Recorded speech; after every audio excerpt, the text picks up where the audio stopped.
Battery மாதிரி 4, 10, 20, 100, 200 வரைக்கும் மேலே டக் டக் டக் டக்குன்னு வேறு கலரில் போகுது. அதெல்லாம் இன்ட்ரடியூஸ் பண்ண வருஷத்தில் ஸ்டாண்டர்ட் ஃபயர் ஹவுஸ் தான். எங்கள் ஃபாதர் வந்து ஒரு 6 வயசில் படிக்க போகிறார், 13 வயசு வரைக்கும் அங்கே படிக்கிறாரு. அது ஜூனியர் கேம்பிரிட்ஜ் சொல்லுவாங்க, அந்த ஊரில் போய் படிச்சுட்டு வந்துடுறாரு.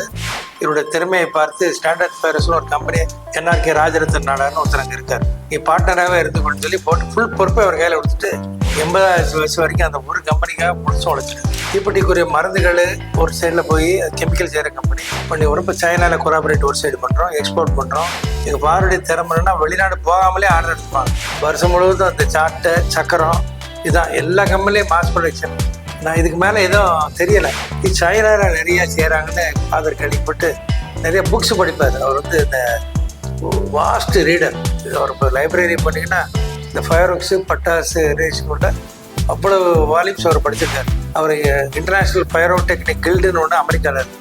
அதுக்கே அவர் பெரிய வைஸ் பிரசிடென்ட் லெவலுக்கு ஒரு போஸ்டிங் கொடுத்து வச்சிருந்தான். கேட்டிங்களா, அங்கே வச்சு ஆனர் பண்ணாங்க.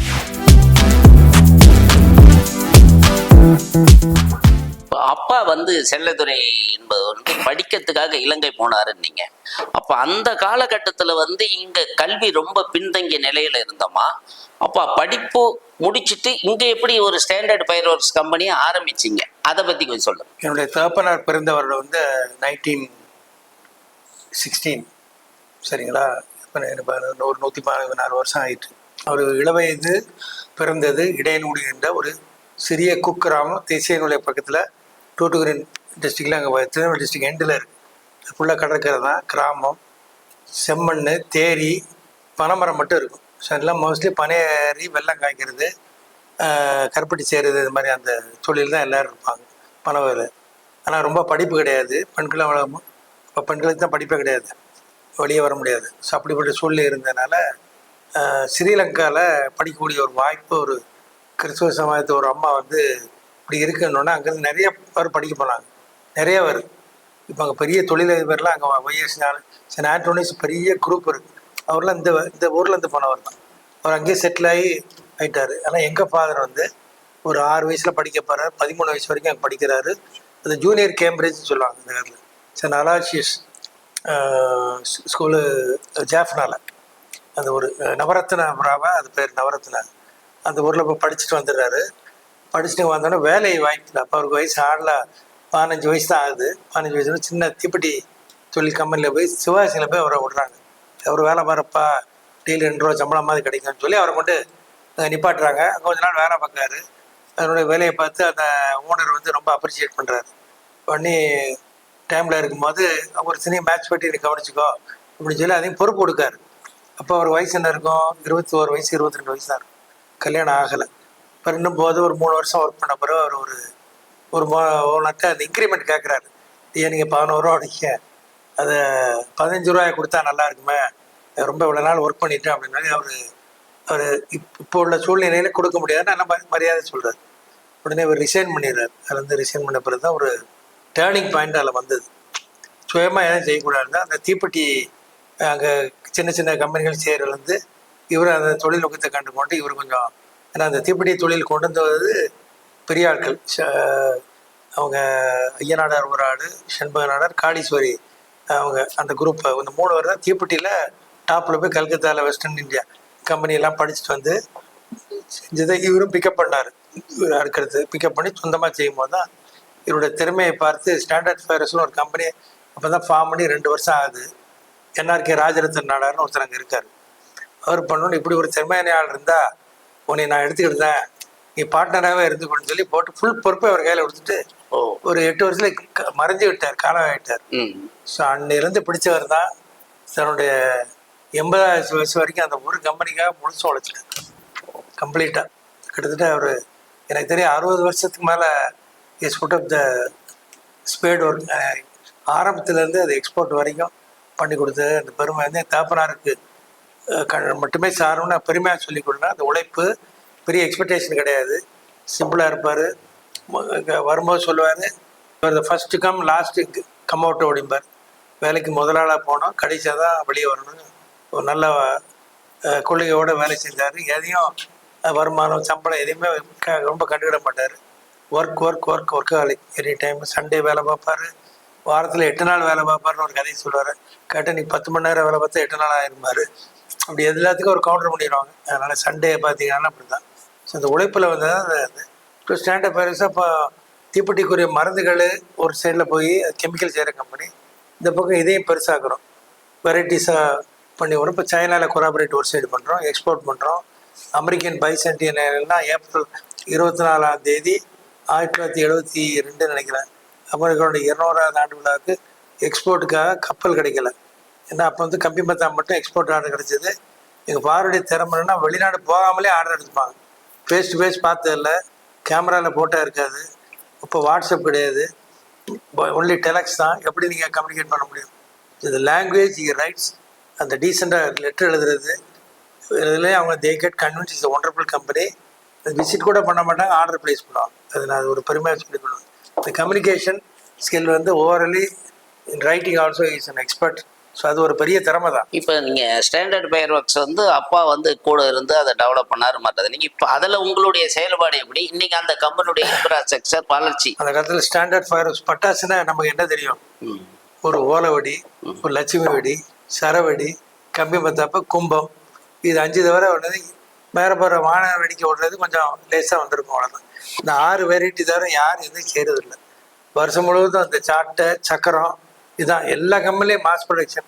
நான் இதுக்கு மேலே எதுவும் தெரியலை செய்ய முடியக்கூடிய ஒரு கெமிக்கல் சிறையர் கிடைக்கிறதில்ல. இந்த டெக்னாலஜியும் நம்ம கிடைக்க வேண்டியது.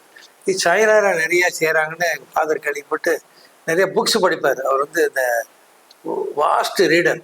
அவர் இப்போ லைப்ரரி பண்ணிங்கன்னா இந்த ஃபயர் ஒர்க்ஸு பட்டாசு ரேஷனோட அவ்வளோ வால்யூம்ஸ் அவர் படிச்சிருக்காரு. படித்ததுனால அவர் இன்டர்நேஷ்னல் பைரோடெக்னிக் கில்டுன்னு ஒன்று அமெரிக்காவில் இருக்குது.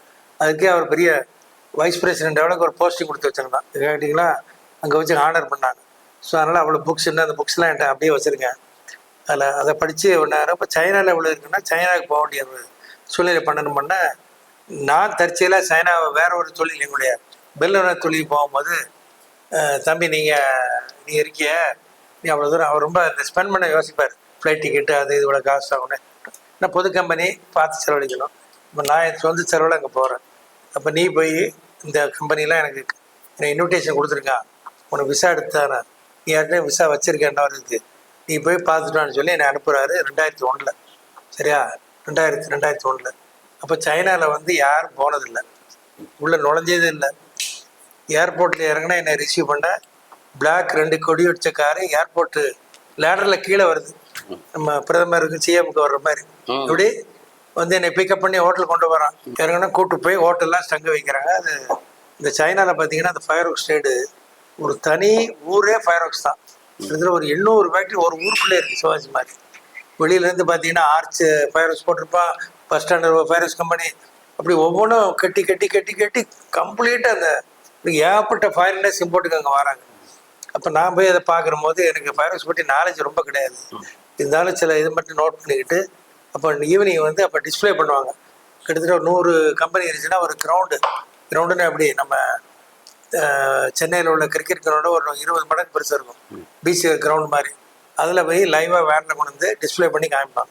பண்ணோடனே அது ஏரியல் ஷாட்ஸ்னு எப்படி போகுது, கலர் என்ன வருது, எவ்வளோ டயமீட்டர் போகுது, இதெல்லாம் ஒரு கண் பார்வையில் எனக்கு கொண்டு முடிஞ்சுன்னா ஃபோட்டோ எடுத்துக்கலாம் அந்த காலத்தில். ஸோ இதை வச்சு கணிச்சு பண்ணும்போது என்ன 5-6 கம்பெனி நான் போயிருந்தேன். இவர் சொன்ன உடனே 5 கம்பெனி லிஸ்ட் கொடுத்தாரு. பாஷை சுத்தமாக தெரியாது. ஒரு ப்ரொஃபஸர், ஒருத்தர் இங்கிலீஷ் ப்ரொஃபஸர் இன்டர்பிரேட் பண்ணிட்டு டெய்லி 5 நாள் கூட இருந்தார். அந்த பாஷை எழுத்து ஒன்றுமே எங்களுக்கு தெரியாது. இப்போ சைனாவில் வந்து ரூபாயும் கிடையாது. ரெம்னின்னு ஒரு சின்ன பஸ் டிக்கெட்டு கிழிச்சு கொடுப்பாங்க தெரியுமா, இந்த டிக்கெட் தான் 4 கலரில் இருக்கும். அங்கே யாருக்கும் டிப்ஸ் கொடுக்க முடியாது, அதைத்தான் கொடுக்கணும். பேங்க்கில் $100 மேலே எக்ஸ்சேஞ்ச் பண்ண முடியாது ஒரு நாளைக்கு. ரொம்ப கட்டுப்பாடு. எங்கே போனாலே போலீஸில் ரிப்போர்ட் பண்ணிட்டு தான் உள்ள ஹோட்டலில் செக்இன் பண்ணணும். அவ்வளோ கட்டுப்பாடு. எங்கே போனாலும் மிலிட்ரி. நீங்கள் ஒரு நடந்து போகும்போது நீங்கள் ஒரு சிக்னல் உண்டு போனீங்கன்னா, ஒரு சிக்னல் நின்றுச்சுன்னா ஒரு 10,000 சைக்கிள் நிற்கும், ஒரு 4 கார் போகும். டிஃபென்ஸ் யூனிஃபார்ம் போட்டவங்க தான். ஏன்னா அது every factories control by defence people. Those days 2000 இந்த ரிவல்யூஷன் முன்னாள்லாம் அவங்க டெவலப்மெண்ட்டே வேறு சார். அவங்க they took 1 portion at a time. ஏகப்பட்ட 40 ப்ராவின்ஸ் இருக்குன்னா ஒரு ப்ராவின்ஸ் ஃபுல்லாக கான்சன்ட்ரேட் பண்ணி ஃபுல்லாக ஃப்ளெஜ் பண்ணிடுவாங்க. அதை 2 இயர்ஸில் முடிச்சிடுவாங்க. என்ன ஸ்ட்ரக்சராக இருக்கட்டும், கம்யூனிகேஷன், அது இது ஃபுல் 100. அங்கே உள்ள அங்கேயே உட்காந்துருவாங்க. இவன் போய் சைனா வாஸ்ட் கண்ட்ரி இல்லை, எவ்வளோ பெருசு, இந்தியாவோட 4 மடங்கு பெருசு. இங்கேருந்து அங்கே வேலைக்கு போய் வர முடியாது, அவனுக்கு அக்கமடேஷன் உடனே அடுத்த ப்ராவின்ஸ். ஸோ 15 வருஷத்தில் அப்படி பண்ணிட்டாங்க, 2 ப்ராவின்ஸ். ஸோ 30 ப்ராவின்ஸும் ஃபுல் ஃப்ளெஜ்டு, அங்கேயே எல்லாருக்கும் வேலை, அங்கேயே வீடு. இப்போ சைனாவில் பார்த்தீங்கன்னா குழந்தை ஷார்ட்டேஜ், ஆனால் வீடுகள் நிறையா இருக்குது, வீடுகள் எடுக்க ஆள் இல்லை, சர்ப்ளஸ் எல்லாம் கட்டி வச்சுட்டாங்க, இனிமேல் அவங்களுக்கு தேவையில்லை. So now they have to do some production regular. அதனால தான் அவங்க சைனாவில் சீப்பாக செய்கிறது வந்து அந்த லொக்காலிட்டியிலே எல்லாம் பண்ண ஆரம்பிச்சிட்டாங்க. இப்போ நம்ம அங்கேருந்து ஒரு ஜாமான் வாங்குவோம், டெல்லியிலேருந்து, மும்பையிலேருந்து ஒன்று வாங்குவோம், பெங்களூர்லேருந்து ஒன்று, திருவனந்தபுரத்தில் ஒரு ஜாமான் வந்து அசம்பிள் பண்ண காஸ்ட்லி. அங்கேயே எல்லாம் இருக்கும் ஆன்சல் இண்டஸ்ட்ரி. ஸோ அதனால் பெரிய பெரிய இண்டஸ்ட்ரியல் பார்க்குன்னா 2000 ஏக்கர் 2000 ஏக்கர்னா அப்படி எல்லா இடத்துலையும் இருக்குது, எல்லா ஊர்லேயும் இருக்குது. அதனால் எல்லாம் 100 அடி ரோடு, 60 அடி ரோடு, 100 அடி ரோடு. இப்போ சீனாவில் போய் இந்த பட்டாசு தொழில்நுட்பம் பூரா தெரிஞ்சுக்கிட்டீங்க, அதை வந்து இங்கே எப்படி உங்கள் கம்பெனியில் வந்து பயன்படுத்துனீங்க? இன்னைக்கு இருக்கிற அந்த சேஃப்டி ப்ரிகாஷன், நிறைய விபத்துகள் நடக்கிறதுக்கு என்ன காரணம்? அதே வந்து ஏன் மேன் பவர்ல தான் இருக்கணுமா, அதை வந்து எந்திரங்கள் மூலம் கொண்டு வர முடியாதா? அதை பற்றி விளக்கமாக சொல்லுங்கள் சார். சைனா சென்று இதை கொஞ்சம் சிறிய அளவில் ஒரு வாரம் தான் இருந்தாலும் ஒரு 10 டேஸில் பார்த்துட்டு நாங்கள் ரிட்டர்ன் பண்ணிடுறோம். பண்ணி அவர் எங்கள் ஃபாதர் திரு செலுத்துறவரிடம் இதெல்லாம் சொன்ன பிறகு we suggested this particular one company, phoenix company, ஒரு கம்பெனியை சொல்லி இவர் இந்த கம்பெனி தான் பெட்டராக இருக்குது, சிம்பிள் டெக்னாலஜியாக இருக்குது, பட் எல்லாமே அவங்ககிட்ட வாங்கிட்டா நல்லது, ட்ரையல் அண்ட் எரர் இருக்குன்னு சொல்லோன்னா we opted to invite them. அவங்கள இன்வைட் பண்ணுறோம். அவர் கூட 2-3 ஹவர் வந்தாங்க. வந்துட்டு பிறகு ஒரு 1 மந்த் கழிச்சு விசாலாம் எடுத்து ஒரு 12 டெக்னீஷியன்ஸ் அங்கேருந்து கூப்பிட்டே வந்துட்டார். அவர் வந்து இங்கே வச்சு அதுக்கு எந்த ஃபீஸ் வாங்கலை. அதான் ஷுட் அப்ரிஷியேட். அவருடைய கம்யூனிகேஷன் ஸ்கில்ல தான் அந்த அன்பு, அட்டாச்மெண்ட். அவங்க அப்பா எங்கள் அப்பா மாதிரி அது மாதிரி பேசக்கூடிய ஆள். அவர் பேர் ஜம்பிங் செயின் போட்டு பிரைம் மினிஸ்டரோட பேர் தான் அவர், அந்த ஆளுக்கு உண்டு, போட்டோஸ்லாம் இருக்குது. அவரை கூப்பிட்டு வந்து இங்கேருந்து 1 மாதம் அந்த சைனீஸ் இருந்தாங்க. இருந்து திருநெல்வேலி பக்கத்தில் வல்லநாடு பக்கத்தில் வெளியே தள்ளி பார்த்தீங்கன்னா ஒரு தூத்துக்குடி ரோட்டில் ஒரு 400 ஏக்கர் இடத்த வாங்கி 400 ஏக்கரையும் ஃபென்ஸ் பண்ணி அதில் நல்ல ஒரு கன் பவுடர் தொழிற்சாலை. பேஸுக்கு வந்து கன் பவுடர் வேணும், மறுபடி பொருள் கன் பவுடரும் வேணும், சரியான குவாலிட்டி வேணும். அதுக்காக அவங்கள வச்சு அது வந்து மெக்கானைஸ் தான், என்ன பிராஸில் இருக்கும், எல்லாம் ரிமோட் கண்ட்ரோலில் வச்சு அந்த அந்த ரா மெட்டீரியல் செய்யணும். கரெக்டான ஒரு கன் பவுடர் நம்ம செய்ய முடியாது. நம்ம கையில் அடித்து அது அடிச்சுன்னா செய்வாங்க, நான் பார்த்துருக்கேன், சல்ஃபர்லாம் வச்சு மிக்ஸ் பண்ணி. ஆனால் அந்த கன் பவுடர் செய்கிறது ஒரு பெரிய சிறந்த தொழில்நுட்பம் உண்டு. மாய்ச்சரு, டெம்பரேச்சரு, வைக்கிற டூல்ஸ்லாம் கரெக்டாக இருக்கணும். ஸோ அதை எடுத்து செய்யும்போது இவங்க கொண்டு தான் அந்த ஏரியல் ஷாட்ஸ் இப்போ நம்ம பார்க்குறோம்ல, பேட்ரி மாதிரி 4, 10, 20, 100, 200 வரைக்கும் மேலே டக்கு டக்கு டக்கு டக்குன்னு வெவ்வேறு கலரில் போகுது. அதில் வெவ்வேறு கலருக்கு வேரியன் நைட்ரேட் போட்டால் ஒரு கலர் வரும், சான்சி நைட்ரேட்டை ஒரு வரணும், டைட்டேனியம் பவுடர் போட்டால் ஸ்பார்க்கிள் சர ஒரு சத்தம் கேட்கும், இந்த ஃபாயில் அப்படி பண்ண மாதிரி சத்தம் கேட்கும். ஸோ இது மாதிரி ஒவ்வொன்றுக்கும் விசிலிங்க்கு ஒரு காம்பவுண்டுன்னு உண்டு, அது ஒரு ஸ்பெஷல் காம்பவுண்ட். விசில் பண்ண அடிக்கிற சத்தம் கேட்க நீங்கள் பார்த்துருக்கீங்க. அதெல்லாம் இன்ட்ரடியூஸ் பண்ண வருஷத்தில் அந்த ஸ்டாண்டர்ட் வைரஸ் தான். இதுலேருந்து காப்பி பண்ணி நிறைய பேர் பண்ணியிருக்காங்க, அது வேறு மேட்டர். பட் வித்துட்டது இந்த ஸ்டாண்டர்ட் பட்டாசு கம்பெனி தான், அதை நான் யாரும் மறக்க முடியாது. ஸோ இந்த தொழில் வந்து பாதுகாப்பாக செய்ய வேண்டும். ஏன்னா பேனவரை பார்த்து ஆக்சிடென்ட் போது நான் சொன்னேன் 0.001 தான் அந்த கம்பெனி இருக்கும், நடந்திருக்கலாம், மைனராக இருக்கும். மேஜராக இருந்தால் கூட நெக்லிபிள் இதில் இருக்கும், நெக்லிஜிபிள் அமௌண்ட்டு. இதுக்கு சேஃப்டி பார்க்கும்போது ஃபயர் ஒர்க்ஸ் வந்து இன்றைக்கி அது மாதிரி டே அண்ட் நைட் செய்ய முடியாது. நான் ஏற்கனவே சொல்லியிருக்கேன், நைட் ஷிஃப்ட் செய்ய முடியாது. லைட் ஆர்டிஃபிஷியல் லைட்டோ எதுவும் போட முடியாது, மின்சார சாதனங்களோ எரி விளக்குகளோ ஓப்பன் ஃபயர் எதுவும் வச்சு செய்ய முடியாது. இருட்டிலே அதனால் செய்ய முடியாது. வெளிச்சம் டே டைம் மார்னிங் 6 to 7. இந்த மருந்தை மிக்சிங் பண்ணுறாங்க பார்த்தீங்களா, அது மார்னிங் ஒரு 6 to 7 இப்போ தான் அந்த ரூலெல்லாம் இருக்குது, இல்லைன்னா கூட இப்போ ரூல் ஆக்குறாங்க. இப்போ தான் நிறைய ஆக்சிடென்ட் ஆனோன்னு. ஆனால் எங்கள் ஃபேக்ட்ரி இந்த 6 to 7 முடிச்சிடுவாங்க. அப்போ தான் அந்த ரியாக்ஷன் வந்து சன்லைட்லேயும் அந்த வெயில்லையும் டெம்பரேச்சரை கூட இருக்கக்கூடாது. அதில் வந்து ஃபோமிங் வந்து அதை முடிச்சு வச்சுருவாங்க. பிறகு டிப்பிங் ஃபில்லிங் எல்லாம் கையினால் பண்ணுவாங்க. அது சேஃப்டி பார்த்திங்கன்னா ஒரு ரூமில் 4 கதவு இருக்கும், 4 பேர் டக்குன்னா 4 பேர் வெளியே ஓடிடுவாங்க. லிமிட்டட் குவான்டிட்டி தான் வைக்கணும். ஒன்றில் 1 கிலோனா 1 கிலோ, 4 குண்டு 10 கிலோ வச்சுட்டோன்னா ஆக்சிடென்டான டெத்துக்கு வரக்கூடிய வாய்ஸ் இருக்குது. ஸோ அந்த கண்ட்ரோல் அதில் உண்டு. ஸ்டாட்டிக் இந்த மாதிரி terylene, terrycot, nylon dress totally ban. Pure cotton தான் அலவுடு, அதை செக் பண்ணிக்கிடுவாங்க. அந்த யூனிஃபார்ம் தான் போட்டு உள்ளே போகிறாங்க, அதான் போகணும். செருப்பு போட்டு போகக்கூடாது, சிலிக்காக இருக்கும் காலில், சரட்டுன்னு இழுத்துட்டுனா ஃப்ரிக்ஷனில் ஆக்சிடென்ட் ஆகிரும். ஒன்று. ஸ்டாட்டிக் எலக்ட்ரிசிட்டி அவாய்ட் பண்ணுறதுக்காக வெளியில் ஒரு சதுரமாக ஒரு தொட்டி இருக்கும், இந்த பக்கம் ஒரு காப்பர் பிளேட் இருக்கும், அதில் மீச்சு காப்பர் பிளேட்டில் கையில் நீங்கள் தேய்ச்சிட்டு கீழே எர்த் பண்ணியிருக்கோம் அந்த ஷீட், எல்லா ஷீட்லையும் நீங்கள் பார்த்தீங்கன்னா சட்டப்படி அதில் தேய்ச்சிட்டு ஈரக்கால தண்ணியில் நனைச்சிட்டு டர்ஃப் டவலில் தொடச்சிட்டு அப்படியே உள்ளே போயிடும். ஸோ அதனால் அந்த சேஃப்டியாக ஒன்றும் இருக்காது. காலில் உள்ள ஹீட்டோட அதில் போகிறேன், இந்த மருந்தை எதுவும் மிச்சிட்டு அடுத்த மருந்தில் போயிடக்கூடாது. அதனால் அதனால செருப்பு உள்ள நாட்டரோடு செப்பல்ஸ் எல்லாமே. ஸோ அந்த சேஃப்டி பார்க்கும். அது மாதிரி லிமிட்டட் குவான்டிட்டி, அது மாதிரி மூவ் பண்ணும்போதும் தலையில் தூக்கி அதெல்லாம் கொண்டு போக முடியாது. ஸ்மால் மொபைல் காட்டில் அட் அ டைம் ஒரு 6 பாக்ஸ் தான் வச்சு அடுத்த ரூமில் வைக்கணும். இதை செஞ்சு அப்புறம் அதை ட்ரைவ் பண்ணி எப்படி ஸ்டேஜ் இருக்குது. சின்ன ஒரு குழாய் வேணுன்னா முதல்ல குழாய் செய்கிறது, அப்புறம் மட்டு ஃபில்லப் பண்ணணும், அப்புறம் கெமிக்கல் மிக்ஸில் அந்த கெமிக்கலை ஃபிக்ஸ் பண்ணணும், அதை உள்ளே வைக்கணும், அதில் திரி வைக்கணும், அப்புறம் ரவுண்ட் லேபிள் சுற்றணும். ஸோ அதனால் எல்லாமே கையில் தான் செய்கிறாங்க. சின்ன சின்ன மிஷின் இருந்தாலும் கையில் சுற்றுற மிஷின் மாதிரி இருக்கும்ல, மெட்டாலிக் கான்டாக்ட் எதுவுமே இருக்காது டூல்ஸு. ஆமாம், அதுக்கு தான் special tool bronze, phosphor bronze டூல்னு ஒன்று உண்டு. அதை வச்சு எதுவும் தட்டெல்லாம் வைக்கலாம், சுற்றி எல்லாம் எல்லாவுடைய direct with other metals totally prohibited. அதனால் நான் ஃபெரஸ் மெட்டல் தான் யூஸ் பண்ணுவோம். அதனால் அந்த சேஃப்டி ஆங்கிள் அது கரெக்டாக இருக்கும். ஹெல்த் ஹசார்டஸும் பார்க்குறாங்க. அந்த ஃபேக்ட்ரி ஆக்ட் படி வந்து அவங்களுக்கு ப்ரீதிங் கரெக்டாக இருக்கா, இது இருக்கா, லங்ஸில் எதுவும் பிரச்சனை இருக்கா, டஸ்ட், ஏன்னா டஸ்ட் க்ளவுட் தான் டேஞ்சரஸ். டஸ்ட்டு இது பறக்குமா டஸ்ட். ஈவன் சாமில் உங்களுக்கு டஸ்ட்டில் வந்து பிளாஸ்ட் ஆகிருக்கு, நிறைய பேர் படிச்சிருப்பீங்க, தெரிஞ்சிருக்குன்னா தெரிஞ்சுக்கிடுங்க.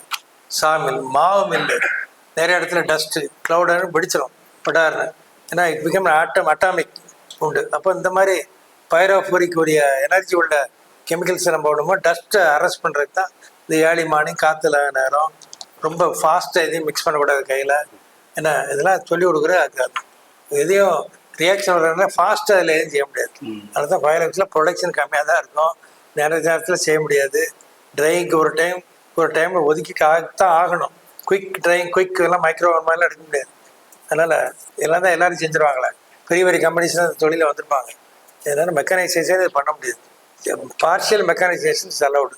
பேக்கேஜிங் வச்சுக்கலாம், டியூப் செய்யலாம், லேபிள் பேஸ்டிங் எதுவும் பண்ணிக்கலாம், மறுபடியும்.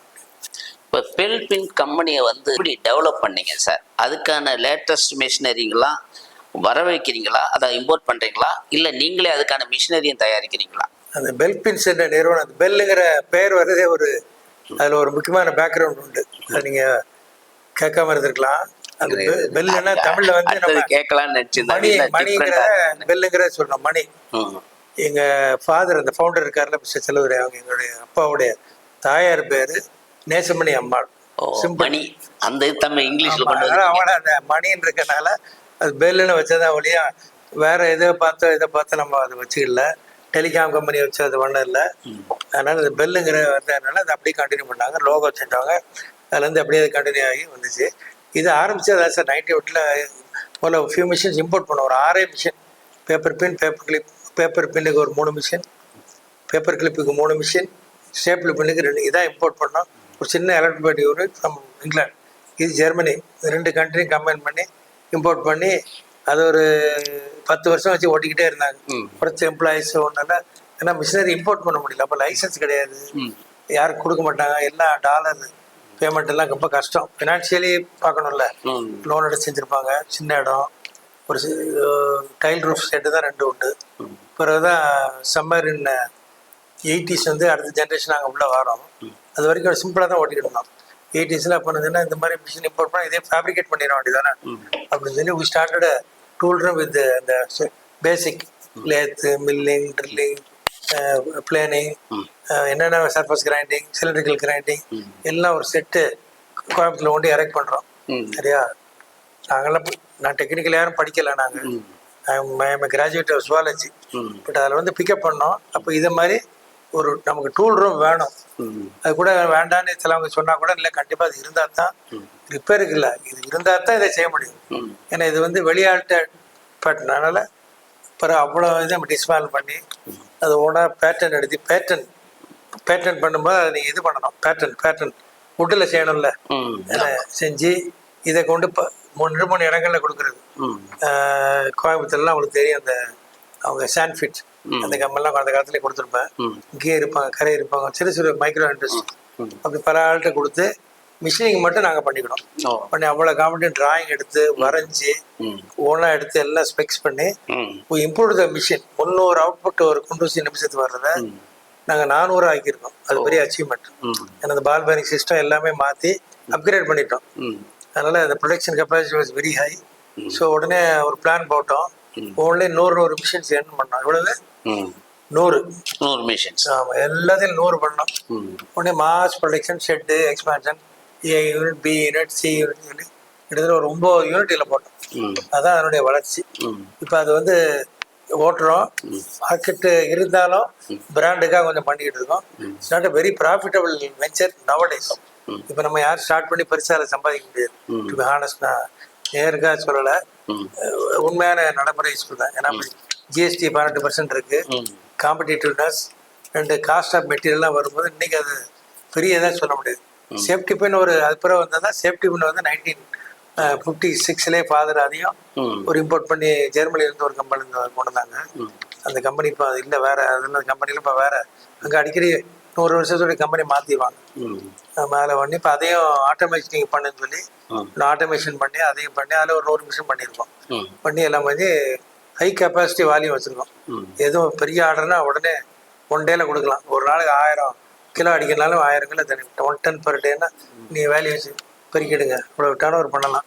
பட் இன்றைக்குரிய அந்த மார்க்கெட்டு நிறைய கம்பெனிஸ் ஏன்னா இந்த தொழில் வந்து ஒரு மிஷினை வச்சு கூட செய்யலாம். ஒரு பஸ் ஒரு டாக்ஸி ஓட்டுற மாதிரி, உள்ளூர்ல 100 டாக்ஸி ஓட்டிட்டு பெரிய ஆளா இருக்கலாம். எல்லாரும் கிராமத்துல ஒரு டாக்ஸி வச்சா நீங்க அப்படி அங்க நிக்க முடியும். இந்த மாதிரி தொழில் இருக்கனால அது வந்து நாங்கள் பெருசாக இப்போ ஆன்சரியை வச்சுருக்கோம். பட் நாங்கள் கடல் ஒருவேளை இதில் ஏற்கனவே சம்பாதித்த பணத்தை சேஃபாக வச்சு சில பள்ளிக்கூடங்கள், ஆஸ்பத்திரிகள் எல்லாமே நம்ம இதுலேருந்து அதை சமாளித்து கொடுத்துருக்கோன்னு ஒரு பெருமை உண்டு. இல்லைன்னு சொல்லலை.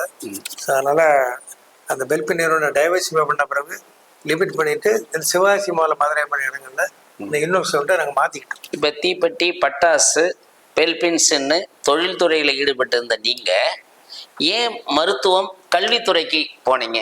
அதில் என்ன ஸ்பெஷாலிட்டி இருக்கு? சார், கல்வித்துறைன்னு சொன்னாலும் கல்வித்துறை வந்து ஒரு வெல்த், சரியா? வேற இந்த ஹாஸ்பிட்டலைசேஷன் இதெல்லாம் ஒரு ஹெல்த், இந்த ரெண்டுமே வாழ்க்கையில் ரொம்ப முக்கியம். ரெண்டும் நல்லா இருக்கணும். ஹெல்த்தியான மனுஷன் படிப்பெல்லாம் வருது பிரயோஜனம் இல்லை, படித்த மனுஷன் ஹெல்த்தியாக இல்லாமல் இருந்தாலும் சரியில்லை. இந்த ரெண்டு கம்பைண்டாக இருக்கணும். ஸோ அதனால தான் ஃபாதர் வந்து ஒரு சின்னதாக நம்ம தான் ஸ்கூலில் படிப்பு இல்லையே, அந்த காலத்தில் இப்போ படிக்க முடியலையே. எங்கள் ஃபாதரை பற்றி ஒரு இடத்துல பெருமையாக சொல்லுவேன். அந்த காலத்தில் அங்கே வந்து படிக்கும்போது you are standing first in all the classes. 4 வருஷமும் எல்லா சப்ஜெக்ட்லேயும் ஃபர்ஸ்ட்டு. அப்போ அந்த ஸ்கூலோட பிரின்சிபல் பேர், அவர் பேர் பெரேரான்னு பேர், ஃபெர்னாண்டஸ். அவர் வந்து கையை தூக்கிட்டு, here is a young boy from the remote village who stands first in all the subjects, who cooks his own food, washes his own clothes, and still stand to be the first in all ranks சொல்லி சொன்னதை என்ன ஞாபகப்படுத்திட்டே இருப்பாங்க. So அவங்க வந்து settle ஆயிடுறாங்க. ஆனால் ஸ்ரீலங்காவுக்கு போய வாய்ப்பு இல்லை, ரொம்ப ட்ராவல் பண்ணனால. நல்லா பின்னால் எனக்கு நல்லா இருக்கு, ஒரு 50 வருஷம் கல்யாணம் முடியுது. அப்போ அங்கே போக ஆசைப்படுறாரு. அப்போ அங்கே போய் நான் பார்க்கணும் ஸ்ரீலங்கா போகணுன்னு போகிறாங்க. போன உடனே ஹோட்டலில் செக்இன் பண்ணிவிட்டு 11 மணிக்கு நேரம் அவர் கல்லறை போய் தேடுறாங்க. யார்? அவர் 1932-36 சொல்லி கொடுத்துருவார். கல்லறையை போய் தேடினா கண்டுபிடிக்க முடியல. உடனே அங்கே உள்ள ஆட்கள் ஃப்ரெண்ட்ஸை வச்சு அந்த இடத்தெல்லாம் க்ளீன் பண்ணி அந்த சர்ச்சில் போய் அதை பார்த்து அந்த இடத்த வச்சு மறுநாள் ஃபுல்லாக வெள்ளை அடித்து முன்னே கீழே விழுந்து ரொம்ப அழுதாங்க. பிரதர்லாம் தூக்கி தான் விட்டார். விட்டு இதுக்கு என்ன மெயின்டெனன்ஸ் வேணும், என்ன பண்ண நான் தரேன், அவர் பட்டியலில் என்ன இருந்தாலும் சொல்லுங்க. இந்த பள்ளிக்கூடத்துக்கு டொனேஷனும் கொடுத்தா நாங்கள் அவங்க சொல்கிறாங்க, நாங்கள் இப்போ டொனேஷன் வாங்க மாட்டோம், இது கவர்மெண்ட் காலேஜ் ஆகிட்டுனா இதுதானே ஒரு கணிசமான தொகையும் சில உபகரணங்களும் கொடுத்துட்டு வந்துட்டாங்க. இப்படி அவர் இல்லைன்னா நான் இருந்திருக்க மாட்டேனே அப்படிங்காரு. அந்த 5 ரூபா ஃபீஸ் கூட கட்ட முடியாது. ஹாஸ்டலில் அவர் கண்டினியூ பண்ணுறாரு. அப்போ எவ்வளோ வறுமையில் இருந்திருப்பா பாருங்க. ஸோ அதனால இது வரும்போது ஹெல்த்தில் வரும்போது எப்படின்னா சார், ஏட சிஸ்டர், நீ அந்த படம் கூட அதில் பார்த்துருப்பேன். அவங்க பேர் இந்திராணின்னு பேர். எனக்கு அடுத்து பிறந்த ஒரு சிஸ்டர். இப்போ இருந்தால் அவளுக்கு 75 வயசுக்கு மேலே இருக்கும். அப்போ அவங்க வந்து 1.5 வயசு இருக்கும்போது கொஞ்சம் ஸ்டமக் அப்செட்டாக இருக்காங்க. இங்கே திருநெல்வேலியில் பாளையம் ரொம்ப சிக்காருன்னா மெடிக்கல் ஃபெசிலிட்டியே கிடையாது. அப்போ ஒன்றுமே கிடையாது. சரியாக அங்கேயோ நல்ல டாக்டர் அதுன்னா எங்கேயோ டவுனுக்கு போகணும், அங்கே போகணும், இங்கே போகணும். நைட்டில் ஒன்றும் பண்ணோம்னா ஷி பாஸ்ட் அவே. அது ரொம்ப அப்செட் ஆகிட்டாங்க. அப்புறம் பார்த்தாங்க. அதனால் ஒரு ட்ரஸ்ட் ஃபார்ம் பண்ணி சொல்லி 62 ஒரு ட்ரஸ்ட் ஃபார்ம் பண்ணி ஒரு கேத்தலிக் இன்ஸ்டியூஷனுங்கிற மதர்ஸ் ஹாஸ்பிட்டல் திருநெல்வேலி எல்லாருக்கும் தெரியும். ஸோ அதுக்கு கிட்டத்தட்ட ஏகப்பட்ட மெயின்டெனன்ஸு, டாக்டரு, ஒரு பெல்ஜியம் சிஸ்டர் தான், சிஸ்டர் டெல்ஃபைன், அவங்க தான் இதை உள்ளே வச்சுருந்தாங்க, டாக்டர்ஸ்லாம் வச்சு. ஒரு 10 பெட்டு தான் இருக்கும் அந்த டிஸ்பென்சரியை ஃபுல்லாகவே. Then he thought why not to build hospital கட்டி டொனேட் பண்ணி சொல்லி ஒரு ஹாஸ்பிட்டல் கட்டி இங்கே கட்டி கொடுத்துருக்காங்க. அதான் இப்போ CSI பெல்பின்ஸ் மிஷன் ஹாஸ்பிட்டல் பேர் வச்சுருக்கோம். We don't own it, but we have a privilege of saying that we are the founder of that hospital. Still it is growing, expanding. ஒரு பிளாக் கூட மேலே ஒரு 10,000 சதுரடி கட்டுற பிளான்லாம் கொடுத்துருக்கோம். அப்புறம் வந்த பிறகு அதுக்கு இலவசமாக கட்டி கொடுத்துருவோம். ஸோ அது 2 எக்ஸ்டென்ட் நாங்கள் எங்களை பொறுத்தவரையில் இந்த ஊரில் இருக்கோம். ஒரு மருத்துவம் அதெல்லாம் ரொம்ப ரொம்ப சீப்பாக இருக்கும். ரூம் ரெண்ட் 800 ரூபா இருக்கும். ஒரு டெலிவரினா 10,000 to 12,000 ரூபா இருக்கும். இது எங்கேயாவது பண்ணுவாங்களே எனக்கு தெரியல. But we do it. நீ எப்போ வேணாலும் பார்த்துக்கலாம், வெரிஃபை பண்ணிக்கலாம். அதில் யாரும் சமுதாயம் இதெல்லாம் பார்க்குறது இல்லை, உடனே பண்ணி கொடுத்துருவாங்க. நல்லா ஓபி நிறைய வரும். 200 ரூபாய்க்கு மேலே டெய்லி அவுட் பேஷண்ட்ஸ் வராங்க. இன்பேஷண்ட் லிமிட் இருக்குது. And we get lot of doctors coming out as consultants. உள்ளே ஒரு 11 டாக்டர் மாஸ்டர் ரோல்லே இருக்காங்க. கைனகாலஜிஸ்ட் எல்லாருமே இருக்காங்க. இப்போ இந்த மெட்ரிகுலேஷன் பள்ளி இன்ஜினியரிங் காலேஜ் முதற்கொண்டு கல்லூரிகளையும் நடத்துறீங்க. அதில் என்ன ஸ்பெஷாலிட்டி? உங்கள் காலேஜில் சேரணும்னா பாடமுறைகள் வித்தியாசமா, அல்லது வந்து ஏழை எளிய மாணவர்களுக்கு குறைந்த கட்டணத்தில் கொடுக்குறீங்கன்னா? ஏன்னா ஹை லெவல் தானே இன்றைக்கி எல்லாம் ஃபீஸ் வாங்குறாங்க. அதில் வந்து இப்போ நீங்கள் சொல்லுங்க, இன்ஜினியரிங் காலேஜை பற்றி நம்ம சொல்லியிருந்தேன். சிவாசியோட இன்ஜினியரிங் காலேஜ் 57 வருஷம் அது கடந்து விட்டது. அந்த காலேஜில் வந்து டொனேஷன் கிடையாது. No capitation. கவர்மெண்ட் என்ன ஃபீஸோ அதை மட்டும்தான் வாங்குவாங்க. அதெல்லாம் பை அக்கௌண்ட் பேமெண்ட் தான், கேஷ் பேமெண்ட்டும் கிடையாது. நல்ல பாயிண்டா இருக்கு. எந்த கேஷ் பேமெண்ட் இங்கே கிடையாது. கேஷ் பேமெண்ட் பள்ளிக்கூடத்துலையும் கிடையாது. ஏன்னா நம்மகிட்ட உள்ள ஆளே ரூபா எடுத்துருவாங்களே, நம்மளை பேரை சொல்லி ரூபா வாங்கிடுவோம். அதனால அக்கௌண்ட்ல தான் போடணும் சொல்லி அந்த காலத்துல டிசைட் பண்ணி அதைத்தான் கண்டினியூ பண்றோம். எல்லா இன்ஸ்டியூஷன் எங்கேனாலும் கேஷே டீல் பண்றது இல்லை, 100 ரூபாவோட. ஸோ அது ஒரு நல்ல எல்லாரும் பேரண்ட்ஸ் ஆர் ஹாப்பி. நம்பர் 1. 2வது, நாங்கள் அந்த ஸ்டூடெண்ட்ஸ் வந்து நல்லா படிக்கிறாங்கல்ல, இப்போ படிக்கிறாங்கன்னா every year we give scholarship. இப்போ லாஸ்ட் இயர் வந்து மெப்கோ காலேஜில் given 1.86 crores as ஸ்காலர்ஷிப். ஆமாம், அந்த வருஷமே அந்த பிள்ளைகளுக்கு செக்கை கொடுத்துரும் ஆனுவல் டேல. அப்படி அக்கௌண்ட் பேயில் செக்கை கையில் கொடுத்துருது. நம்ம கிட்டத்தட்ட 800 ஸ்டூடெண்ட் 900 ஸ்டூடெண்ட்டு அந்த மெரிட் இருக்கும். 10x பாயிண்ட் வச்சுருப்போம். அதில் 8.5 தாண்டின பையங்களுக்கு அப்படியே வந்து பேரண்ட்ஸே வந்து வாங்கிட்டு போயிடுறாங்க. அந்த அளவு இருக்கிறதுனால பேபேக் ஆல்சோ. ஸோ அதனால் அந்த பையங்க நெக்ஸ்ட் இயர் படிச்சிடறான். நெக்ஸ்ட் இயர் ஸோ கிட்டத்தட்ட கட்டின ஃபீஸில் ஒரு 80% அவன் திரும்பியே வாங்கிட்டு போயிடறான். நல்லா படிச்சு. அது லிமிடேஷன் கிடையாது, சீலிங் இவ்வளோ பையன் கிடையாது. 4,000 ரூபாய் படித்தாலும் கொடுத்துருவோம். வி ஸ்டார்ட் 20 lakhs இருந்துச்சு. இப்போ போன வருஷம் நம்ம 3.86 கோடி ரூபா ஒரு வருஷத்துலேயே கொடுத்துருவோம். இது ஸ்காலர்ஷிப் எல்லாம் செக் பேமெண்ட். 900 பெனிஃபிஷரிஸ். சரியா? இட் வெரி சம் 15,000 60,000 வரைக்கும் இருக்கும் டிஃபரன்ஸ். ஃபர்ஸ்ட் இயர்னா ஒரு 15,000 கிடைக்கும், பெரிய வருஷம்னா 60,000. எல்லாமே அந்தந்த வருஷம் கொடுத்துறது.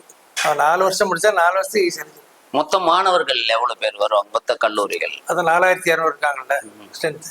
ஹாஸ்டலே 2000 ஹாஸ்டலே கிட்டத்தட்ட 2,000 ரூம் இருக்கு.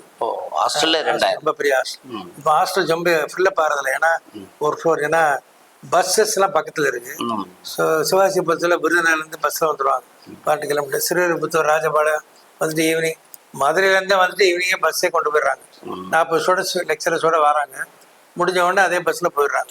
அவருக்கு என்ன ரேஸோ டிவைடிங் சிஸ்டத்தில் அவங்களே கொடுத்துறாங்க.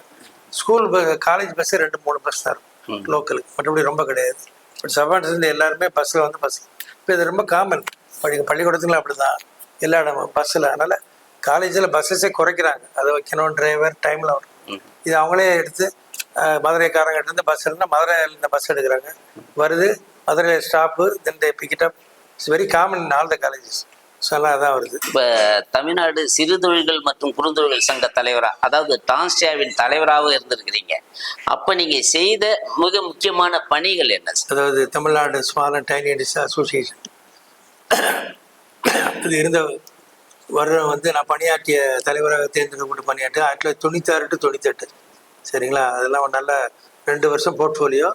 அந்த அட்வான்டேஜ் என்னென்னா, you can be a director in DIC, Tamil Nadu industry investment corporation, TIDCO, NABARD, RBI southern consultative committee, electricity board, Tamil Nadu pollution board, 6 டிபார்ட்மெண்ட்டே நீங்கள் அதில் போர்டிலே வரலாம். ஸோ அந்த அளவுக்கு இருந்தது. ஸோ அதாவது போர்டு மீட்டிங் வரும்போது யூஸ் டு கண்டக்ட். இந்த டான்சியில் வந்து கண்டக்ட் லாட் ஆஃப் எக்ஸ்போ. முக்கியமாக நம்ம என்னுடைய பெருத்தில் இந்த பொல்யூஷன் கண்ட்ரோல் போர்டில் வந்து நிறைய மாற்றங்கள் பண்ணணும். அதில் வந்து இந்த லிமிட்டேஷன், டைம் லிமிட்டு, நிறையா ஃபீஸ் ஸ்ட்ரக்சர் பண்ணுறதெல்லாம் நம்ம குறைச்ச எனக்கு நல்லா ஞாபகம் இருக்குது. அதில் வந்து நம்ம சிட்கோ எஸ்டேட் வந்து வராமல் இருந்தது. இங்கே திருநெல்வேலி மாவட்டத்துக்கு போல வள்ளியூரில் ஒரு புது எஸ்டேட்டு நம்ம பயிர் வந்து அதை அமைச்சர் பெரியசாமி அவர்களை திறந்து வைத்தார்கள். சங்கரகோயிலில் ஒரு எஸ்டேட் அந்த டைமில் தான் வந்தது, 2 எஸ்டேட், சிட்கோ எஸ்டேட். ஏன்னா அப்போ நம்ம நினைக்கிற மாதிரியே வட இந்தியா பெருகுது, தென்னிந்தியா மாதிரி சென்னையில் ஃபுல்லாக எல்லாம் இன்வெஸ்ட் பண்ணுவாங்க, கோயம்புத்தூருக்கு வருவாங்க, கீழே வரமாட்டாங்க. இப்படி ஒரு இது இருந்துச்சு. இங்கே யாரும் ஒன்றும் செய்ய முடியாதுன்னா இப்போ இது மாதிரி இதெல்லாம் பண்ணி கொடுக்கணும். So government set okay. இப்போ சிப்காட் கூட ரொம்ப வர்றதில்லை, டிட்கோலாம் ரொம்ப ஃபைனான்ஸ் பண்ணுறதால கொடுக்குறதில்ல. ஸோ சிட்கோவில் இந்த எஸ்டேட் ஆரம்பிச்சதுனால நிறைய தொழில் ஃபுல்லாக ஃபேஸ் 1 ஆகி ஃபேஸ் 2 வந்துச்சு. ஸோ அது ஒரு அச்சீவ்மெண்ட் சொல்லுவேன்.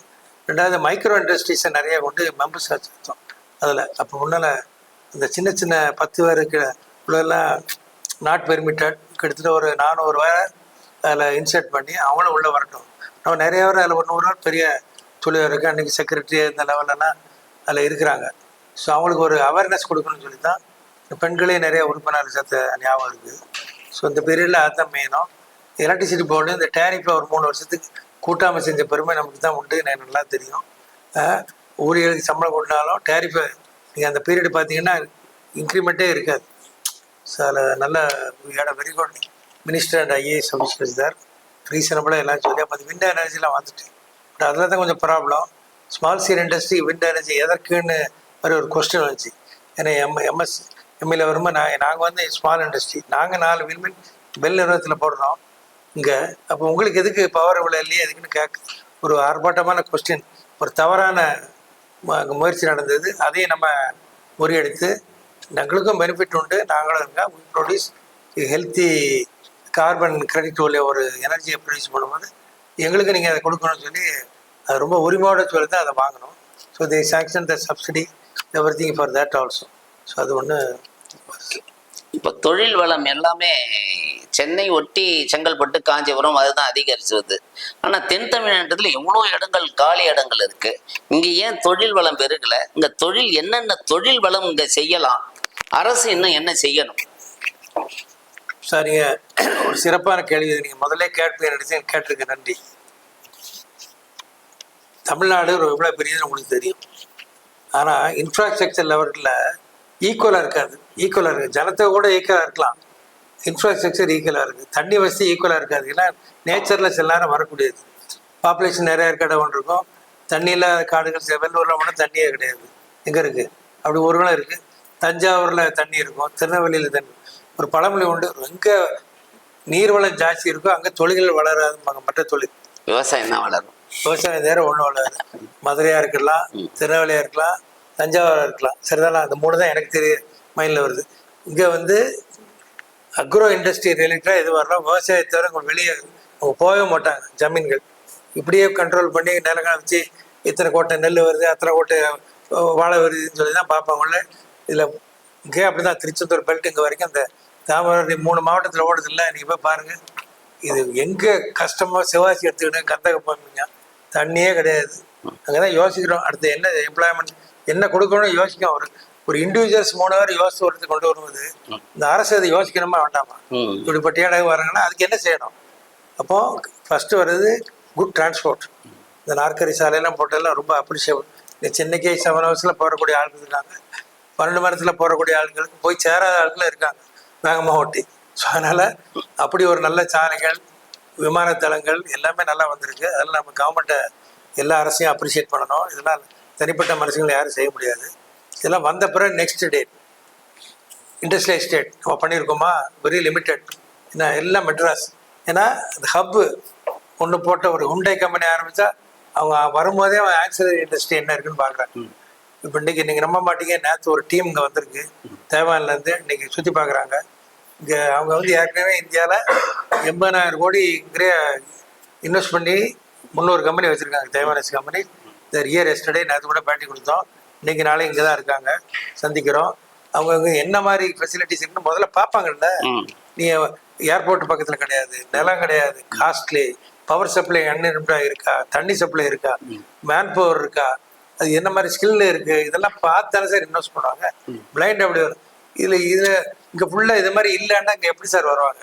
நீங்க நிலம் மட்டும் கொடுத்தா யார் சார் வருவாங்க? நிலம் மட்டும் கொடுக்கும் இருக்கு. SEZ AMR 2800 ஏக்கர் கவர்மெண்ட் போட்டு ஒரு ஆள்கிட்ட வாங்கி அது ஒண்ணுமெல்லாம் போயிடுச்சு. மெனி பீப்புள் போட்டாங்கல்ல இண்டஸ்ட்ரியல் எஸ்டேட் அப்படியே டெட்டா இருக்கு. சிக்கோல இருந்து என்னமோ 2000 ஏக்கர் எடுத்துருக்காங்க. அது ஒன்றும் ஆனா கவர்மெண்ட் வந்து கண்டினியூஸா மாறிட்டு போகணும். சொந்த கவர்மெண்ட் சொந்தமா எடுத்த பிறகு அந்த வீட்டை பெருசாக்க வேண்டாமா? ஒரு வீடு வாங்குறேன் சொந்தமா ஒரு இடத்துல பழைய வீடு வாங்கினா கூட டூ ரிப்பேரிங், ரீபில்டிங், ரீஸ்ட்ரக்சரிங், ரீஃபர்னிஷிங் எல்லாம் பண்றோம்ல. இந்த கவர்மெண்ட் நிலத்தை வாங்கி அப்படியே போட்டா எப்படி சார் பண்ண முடியும்? நிலத்தை வாங்கி அதுக்கு ஒரு இன்ஃப்ளூயன்ஸ் வைக்கணும். நீங்க 3000 ஏக்கர்லாம் எடுக்க வேண்டாம், 500 ஏக்கர் இடத்துக்கு அதில் கூட ஒரு 1000 கோடி போட்டு அதை செய்யுங்க. அந்த ஏக்கர் உள்ள நிலத்தை எடுத்து அடுத்து 500 வேற இடத்துல எடுங்க. 3000 ஏக்கர் அவன்ட்டு ரூபாய் கொடுத்து வாங்கி ஒரு ஆள்கிட்ட தனிப்பட்ட பெயர் சொல்ல விரும்பவும் இல்லை. அதுல என்ன பண்ண முடிஞ்சது? 200 ஏக்கரோட அவங்களால பண்ணக்கூடிய ஃபண்டை உள்ள போடலையே அந்த கம்பெனி. இப்போ கவர்மெண்ட் இதில் காட்சி சேரணும். இடத்த குறைஞ்ச வாடகை கொடுக்கணும். இவ்வளவு இங்கெல்லாம் பார்த்தீங்கன்னா ஏக்கர் 1 கோடி சொல்றாங்க இங்க மெட்ராஸ்ல. நாங்க வாங்கும்போது 12 லட்சம் இருந்து இப்போ 1 கோடி பெர் ஏக்கர். இங்க இருங்காட்டுக்கோட்டையிலும் தேரவக்கண்டியிலும் 25 ஏக்கர்னா 25 கோடி எப்படி சார்?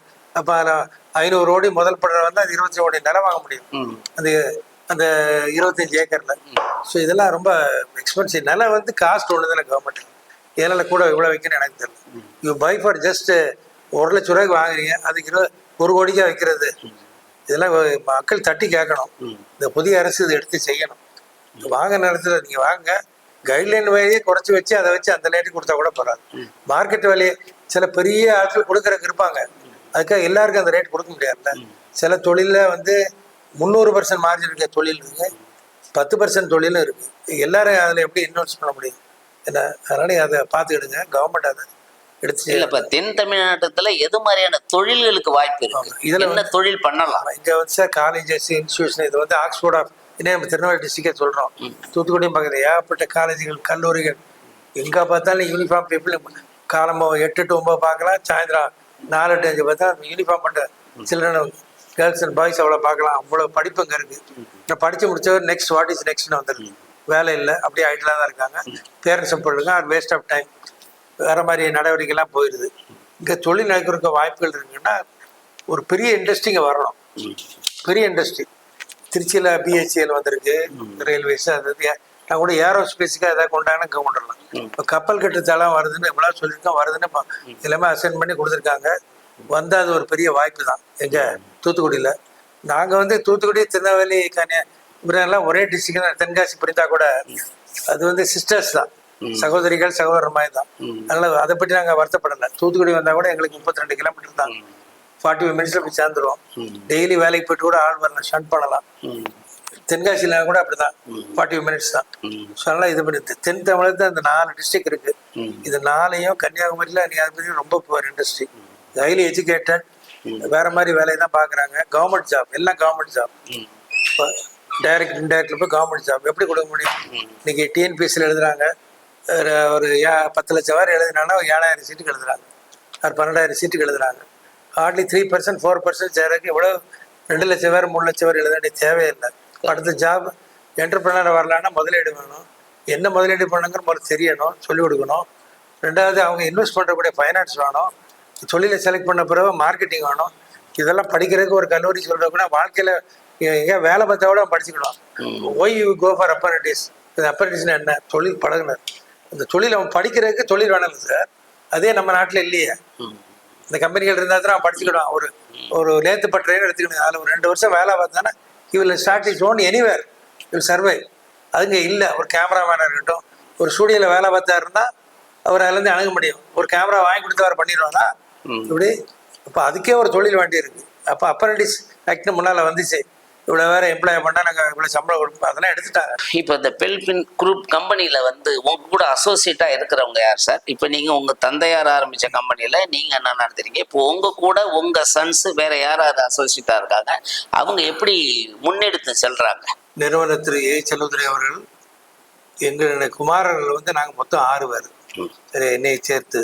அதில் இப்போ 2 பேர் பெரியவர்கள் காலமறை விட்டால் நாங்கள் இப்போ 4 பேர் இதில் இருக்கிறோம். ஆனால் எங்களுடைய வாரிசுகள் அடுத்த வாரிசுகள் ஃபுல்லாக பிஸ்னஸில் வந்துட்டாங்க. இப்போ இல்லை, 25 years முன்னாடி. There are nearing 50s. Okay, summer even grand father. So அதனால் அவங்க வந்து அந்த பிஸ்னஸில் வந்ததுனால they are taking care of diversified activities ஃபுல்லாக அவங்க பார்த்துருவோம். நாங்கள் மெயினாக மீட்டிங், ஃபைனான்ஸ் இதில் கொஞ்சம் பார்த்துக்கிடுவோம் ஒழிய மற்ற எல்லாம் தே டேக் கேர் ஆஃப்.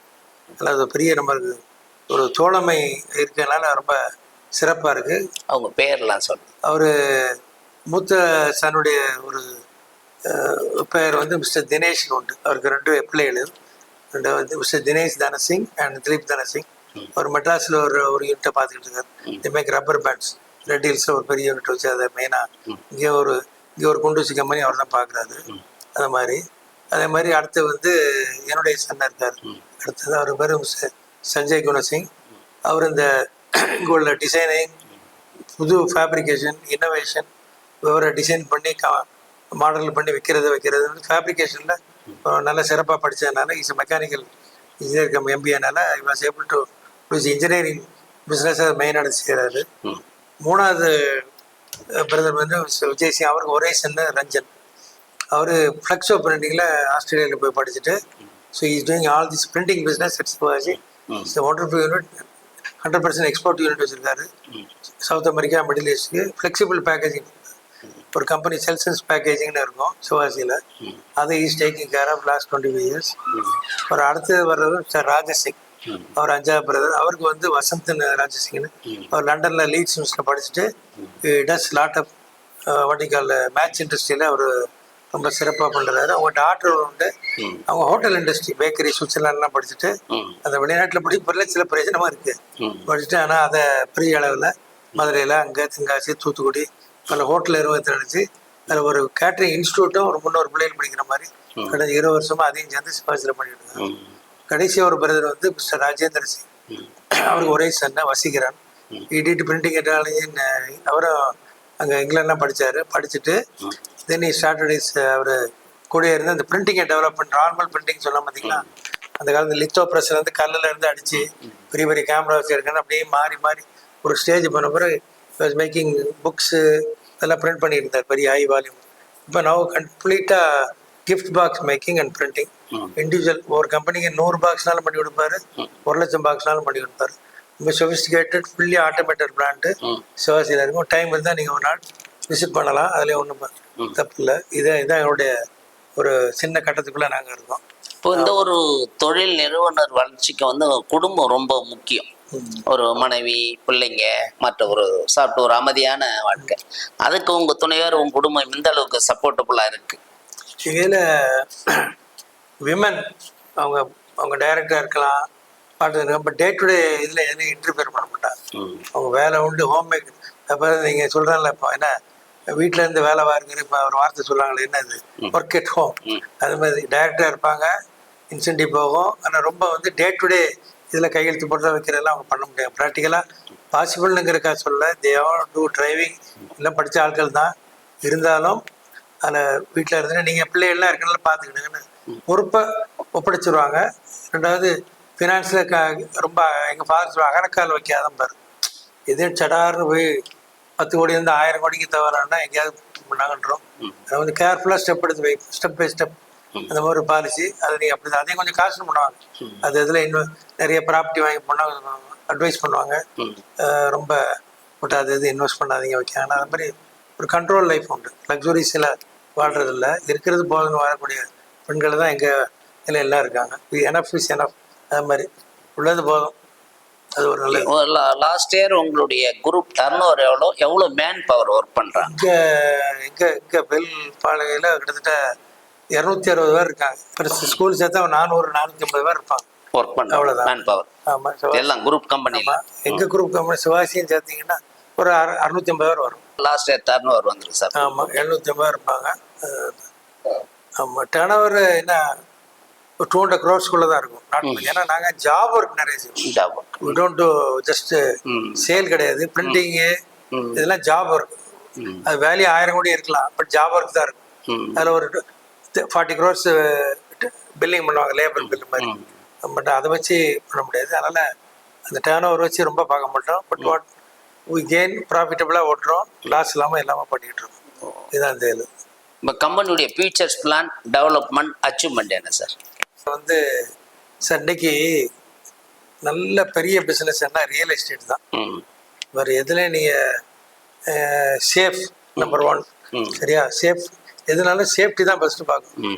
நீங்கள் ரிஸ்கே வேண்டாம். ஒரு சொத்தை நிலத்தை வாங்கி போட்டால் அது போகமாக கூட நகட்ட முடியாது. சரியா? அந்த நிலத்தை கட்டடம் விழுந்துடும், நிலத்தை ரொம்ப நகட்ட முடியாது, வெரி ரேர். அப்போ அப்படி ஒரு நிலங்களில் இன்வெஸ்ட் பண்ணுறது வயசு ரெஸ்ட்ரிக்ஷன். ஆனால் டெட் கேபிட்டல் இருந்தாலும் பின்னால் நம்மளே சமயத்தில் பார்த்துருக்கோம், நிறைய கடன் எனக்கு தெரிய ஆட்கள் இருக்காங்க. ஒரு 2 கோடி தான் வாங்கியிருப்பாங்க, கடனில் போயிடுவாங்க. ஆனால் ப்ராப்பர்ட்டி உள்ளே இருக்கும், எத்தனை ஏக்கர், 5 ஏக்கர் உள்ளே வச்சுருப்பான். அது போய் கேஸ் நடக்கும், இழுத்து போய் கடைசியில் ஒரு 15 வருஷம் ஓடி அது வரும்போது அந்த ப்ராப்பர்ட்டி விலையை 40 கோடி போகும். அப்போ யார் திறமைசாலிங்கிற பார்க்க வேண்டியது, பேங்கா நம்மளா? அதே அப்போ அதில் 40 கோடிக்கு இவன் கடன்லாம் வட்டி போட்டால் கூட 20 கோடி போனால் கூட அந்த 20 கோடி ஸ்டாண்ட் கெயின். அதனால் நம்ம தங்க மாதிரி நிலத்துலேயே சார் இன்வெஸ்ட்மெண்ட்டில் ஒரு 30% we can have it in land immovable, and 30% உங்கள் ஜுவல்லரியிலே வச்சுக்கலாம் செலவு. மட்டும் நீங்கள் செலவுக்கு வீட்டு செலவுக்கு சரியாக போகும். இந்த மாதிரி கான்செப்டில் போனால் தான் பண்ண முடியும். You can have it 25% or 20% and 50% for expenses, 25% இந்த லேண்ட் ஆர் கோல்டு. அது மாதிரி இருந்தால் தான் அவ்வளோ பண்ண முடியும். ஏன்னா இன்வெஸ்ட்மெண்ட் சேவ் பண்ணணும்ல சார். ஏன்னா நீங்கள் மேற்கொண்டு இன்வெஸ்ட் பண்ண வேண்டிய அதுக்கு ஒரு 25% வாங்கணும் எக்ஸ்பென்ஷனுக்கு. ஒரு கட்டணம் புதுசு வாங்கணும்னா அது ஒன்று.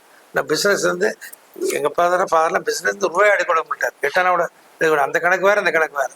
If you have a remuneration you take it from there, no drawing from the business. ஒரு எடுத்தீங்கன்னா டிராயிங்ஸே இருக்காது. அது ஒரு அதான் பெரிய சக்ஸஸ். பிஸ்னஸ் இருந்து ட்ரா பண்ண விட மாட்டார். எங்கெல்லாம் பிஸ்னஸ் இருந்து முதலாளியமாக ட்ரா பண்ணுறாங்களோ சொந்தத்துக்கு தே ஃபெயில். எவ்வளோ உதாரணம்னு என்னால் கொடுக்க முடியும். ஆமாம், இன்றைக்கி அவங்க வாழ்ந்து கொண்டு இருக்கிறாங்க, சிலவங்க மறைஞ்சிட்டாங்க. ஸோ பிஸ்னஸில் இன்வெஸ்ட் பண்ணால் அதை தனியாக தான் வைக்கணும். அவங்க சொந்தமாக இருக்கலாம், பங்குதாரராக இருக்கலாம். அதில் யாரும் அதுலேருந்து எடுக்கக்கூடாது. அக்ரிமெண்ட்லேயே போட்டிருக்கோம், இவ்வளோ அமௌண்ட்டுக்கு மேலே ட்ரா பண்ணக்கூடாதுன்னு. அது மீறி செஞ்சால் அது விழுந்துடும். அவங்களும் ஒன்றுக்கெல்லாம் போயிடுறாங்க, மற்றவங்களையும் சேர்த்து எடுத்துடுறாங்க இந்த பார்ட்னர்ஷிப் பொது கம்பெனிகளில். ஸோ அதனால் பிஸ்னஸில் உள்ள இதை பிஸ்னஸ் தான் வைக்கணும். ஸோ அதுலேருந்து எடுக்கிற அமௌண்ட் சொந்தம் இருக்குன்னா அதை தான் அந்த கைக்குள்ளே இருந்துக்கிடணும், அவ்வளோதான். நான் ஒரு 10 லட்சம் வீடு கட்டினா 10 லட்சம் என்னால் கட்ட முடியும்னா ஒரு கார் தான் வாங்கணும். அது கொண்டு 50 லட்ச ரூபாயில் காரை வாங்கிட்டு 40 லட்சம் கடனை வாங்கி உங்களுக்கு என்ன பிரயோஜனம்? இதாங்க நடக்குது நிறைய இடங்களில். கரெக்டாக நீங்கள் டிப்ரிசியேஷன் கிளைம் பண்ணுறேன் அப்படிங்க, தட் இஸ் அ பிஸ்னஸ். அது வேறு, அதில் இதில் கொண்டு லிங்க் பண்ணக்கூடாது. ஸோ என்னுடைய அனுபவம் ஷேர் பண்ணுறேன். ஓகே, இப்போ நீங்கள் இது வரைக்கும் வாங்கின பாராட்டுக்கள், பரிசுகள், விருதுகள் பற்றி முக்கியமாக எது என்ன? விருதுகள் எக்ஸ்போர்ட் அவார்டு, கெப்பாக்ஸில் அவார்டு, பிரசிடென்ட் அவார்டு எல்லாமே நம்ம வாங்கிட்டோம். அதெல்லாம் 60s வயசுக்கு முன்னாலே எல்லாமே வாங்கியிருக்கோம். Pollution control board, high wind energy producer in Tamil Nadu, நிறைய அவார்ட்ஸ் வாங்கியிருக்கோம். மெரிட்டோரியஸ் டான்சி அவார்டில் நிறையா வாங்கியிருக்கோம். ரோட்டரி கிளப்பு இது மாதிரி கிளப்புகளில் நிறையா பிரசிடென்ட் அவார்டு சேரிட்டி பண்ணுறதுனால அதுலேயே நிறையா இருக்கும். அவார்ட்ஸ் வந்து ஒரு ஒரு நம்மளை ஒரு ஊக்கப்படுறாங்க. அது வந்து நிறைய அடிக்க வச்சுருக்க. இப்போ வரைக்கும் நீங்கள் பள்ளிக்கூடத்தில் வாட வைக்கிற வந்து ஒரு பெருமை, அந்த பிள்ளைகள் பார்க்கும்போது பெருமை, பேரண்ட்ஸ் பார்க்கும்போது அப்புறம் கண் முன்னால் நீங்கள் பார்க்குறீங்க. இதெல்லாம் shield by our young students, not the teachers, not the parents, students. அப்போ இதான் வெல்த் எங்களுக்கு. அதுக்காக உங்களுக்கு இந்த அறையில் வச்சு உங்களுக்கு இந்த பேட்டி கொடுக்குறாங்க. இதுவரையில் பெல்பின்ஸ் குரூப் நிறுவனங்களின் செயல்பாடுகள், சமூக சேவைகள், எதிர்கால விரிவாக்க திட்டங்கள் பற்றி விளக்கமாகவும் விரிவாகவும் பதிலளித்த தங்களுக்கு மிக்க நன்றி சார். வணிகமணி என்ற ஒரு தமிழ் பத்திரிகையிலிருந்து எங்களுடைய பெல் நிறுவனத்தை பேட்டி என்பதற்காக பிரத்யேகமாக வந்திருக்கும் திரு வீர ஆறுமுகம் அவர்களுக்கும் அவருடன் வந்திருக்கும் போட்டோகிராஃபர் அவர்களுக்கும் என்னுடைய மனமார்ந்த நன்றியை சொல்கிறேன். நேயர்களுக்கு சொல்கிறதெல்லாம் வணிகமணி நேயர்களுக்கு நிறைய பேர் இதை படிங்க. அதில் உள்ள ஆள்பட்ட கருத்துக்கள் நிறையா இருக்குது. நிறைய பேர் படிக்காமல் இருக்கேன். ஏன்னா பெரிய பெரிய ஆட்கள் நாங்கள் ஒரு சிறு தொழில் தான், ஆனால் வளர்ந்த மக்கள் பெரிய ஆள் அதில் நிறைய பேட்டிகளை கொடுத்துருக்காங்க. ஸோ எந்த நாளும் போய் இன்டர்நெட்டில் போய் பார்த்து, யூடியூப்பில் பார்த்து அதில் படித்து நிறைய கற்றுக்கொள்ளுங்கள். ஏன்னா நீங்கள் உங்கள் 50 வருஷத்தில் நீங்கள் எக்ஸ்பீரியன்ஸ் ஆகிறக்குள்ளே அவங்க எக்ஸ்பீரியன்ஸ் ஆனதை உங்களுக்கு சொல்லுவாங்க. அதனால் வணிகமணியை ரெகுலராக எல்லோரும் கடைகளில் வாங்க, யூடியூப்பில் பாருங்கள், டவுன்லோட் பண்ணி. that will be a very great thing you have done for the entrepreneurship for the entire Tamil Nadu people. தமிழில் இருக்கனால நன்றி, வணக்கம்.